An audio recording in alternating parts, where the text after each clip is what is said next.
आज हम इस वीडियो में जानेंगे कि माँ दुर्गा के 9 रूपों को किस तरह से भक्ति करके और किस चीज़ का भोग लगाकर प्रसन्न कर अपनी मनोकामना पूर्ण कर सकते हैं। भगवान राम ने नवरात्रि में माँ भगवती की आराधना से देवी को प्रसन्न कर विजयदशमी के दिन रावण का संहार किया था। ऐसे में माता के भक्त पूरे 9 दिनों तक माता की पूजा अर्चना करके माँ को प्रसन्न करना चाहते हैं। लेकिन क्या आप जानते हैं, इन 9 दिनों में हर दिन माता को अलग अलग चीज़ों का भोग लगाने का विधान है। नवरात्रि की 9 देवियाँ अलग अलग 9 शक्तियों का प्रतीक मानी गई है। अगर आप भी इन 9 दिनों में माता को प्रसन्न करके अपनी हर मुराद झट से पूरा कर लेना चाहते हैं तो माता को हर दिन के हिसाब से लगाइए उनका पसंदीदा भोग। चलो आगे जानते हैं किस देवी को किस दिन किस चीज़ का भोग लगता है। नवरात्रि का पहला दिन आता है माँ शैलपुत्री का। नवरात्रि के पहले दिन माँ शैलपुत्री की पूजा होती है। माँ शैलपुत्री को आरोग्य की देवी माना जाता है। धार्मिक मान्यताओं के अनुसार यदि कोई व्यक्ति नवरात्रि के पहले दिन गाय के शुद्ध देसी घी का भोग माता को लगाता है तो माँ शैलपुत्री की कृपा से व्यक्ति को निरोग और खुश रहने का वरदान मिलता है। नवरात्रि का दूसरा दिन आता है माँ ब्रह्मचारिणी का।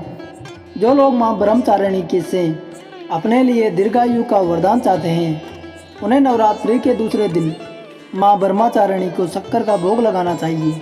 माँ ब्रह्मचारिणी को शक्कर का भोग लगाने से माना जाता है कि व्यक्ति को अकाल मृत्यु का भय नहीं रहता। नवरात्रि का तीसरा दिन आता है माँ चंद्रघंटा का। नवरात्रि के तीसरे दिन माँ चंद्रघंटा को दूध और दूध से बनी चीज़ों का भोग लगाया जाता है। ऐसा करने से व्यक्ति के जीवन में हर दुख समाप्त हो जाते हैं। नवरात्रि का चौथा दिन आता है माँ कुष्मांडा का। नवरात्रि के चौथे दिन माँ कुष्मांडा को मालपुए का भोग लगाने की परंपरा है। ऐसा भी कहा जाता है कि इस दिन ब्राह्मणों को मालपुए खिलाने चाहिए। ऐसा करने से बुद्धि का विकास होता है और निर्णय लेने की क्षमता बढ़ती है। नवरात्रि का 5वां दिन आता है स्कंद माता का।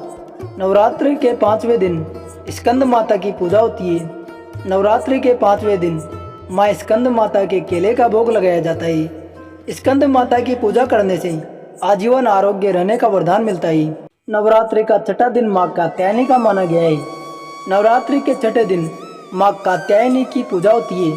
माँ कात्यायनी को शहद का भोग लगाने से आकर्षण का आशीर्वाद मिलता है।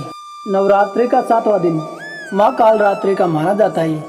नवरात्रि के 7वें दिन माँ कालरात्रि की पूजा होती है।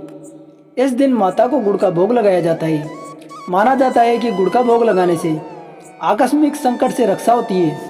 नवरात्रि का 8वां दिन माँ महागौरी का माना जाता है। नवरात्रि के 8वें दिन महागौरी की पूजा की जाती है।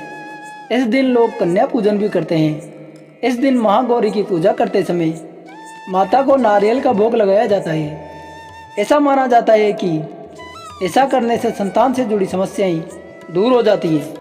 नवरात्रि का 9वां और अंतिम दिन माँ सिद्धिदात्री का माना गया है। नवरात्रि के 9वें दिन माँ सिद्धिदात्री की पूजा होती है। इस दिन माता को तिल का भोग लगाते हैं। जिन लोगों को आकस्मिक मृत्यु का भय होता है वो माँ सिद्धिदात्री की पूजा करते हैं।